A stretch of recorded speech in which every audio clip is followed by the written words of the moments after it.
Hello there my friends, my name is Riskfish and today I'm bringing you a video on Warhammer 2 Total War. Recently it was revealed that the Word and the Punch is the most successful DLC for Warhammer 2 so far. Now since I myself am a big Warhammer Total War fan and want to see the game do well, I thought it'd be interesting to try and understand just how successful the Word and the Punch is and how this is good for the long term health of the game.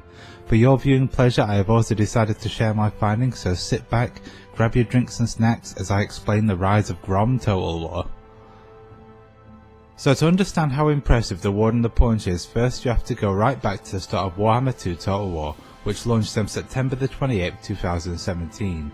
Within 5 days the game had 340,000 owners and a peak player base in its launch week of 72,000. This was decent, but it fell short compared to Warhammer 1, which had a peak player base of 111,000 in its opening week. After launch however, the game started bleeding players with only 18,000 concurrent players in December of the same year, less than a quarter than at launch. The next series of DLCs would see these numbers rise before falling back down to that 17,000 low. Rise of the Tomb King saw players rise to 44,000 before crashing back down to 17,000. Numbers once again rose to 35,000 during the Queen and the Crown DLC before plummeting back down to 16,000. And then the Curse of the Vampire Coast hit with numbers once again rising to 42,000 before going back down to 25,000. Then comes the Prophet and the Warlock, which sees players go up to 41,000 and then back down to 19,000.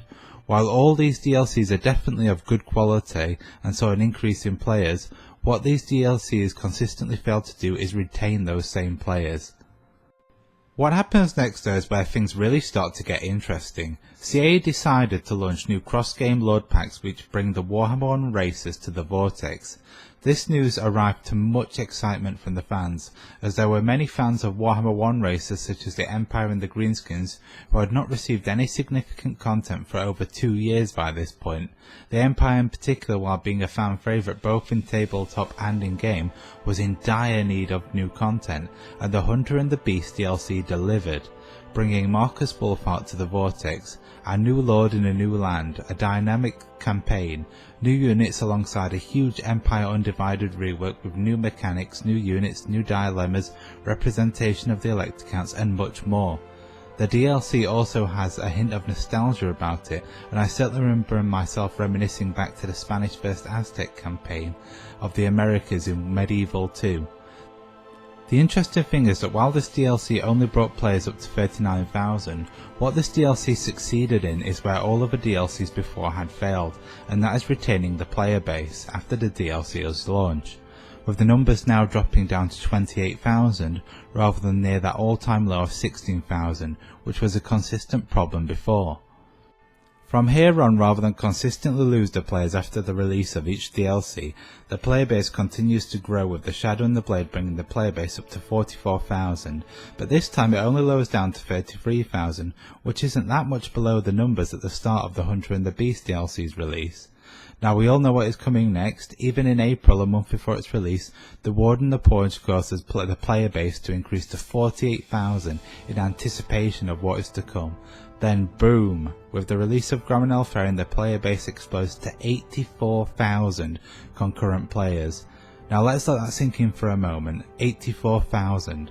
That is 14% higher than at the launch of Warhammer 2, 52% higher than at the launch of Rise of the Tomb King's race pack, and 50% higher than at the launch of the Curse of the Vampire Coast race pack.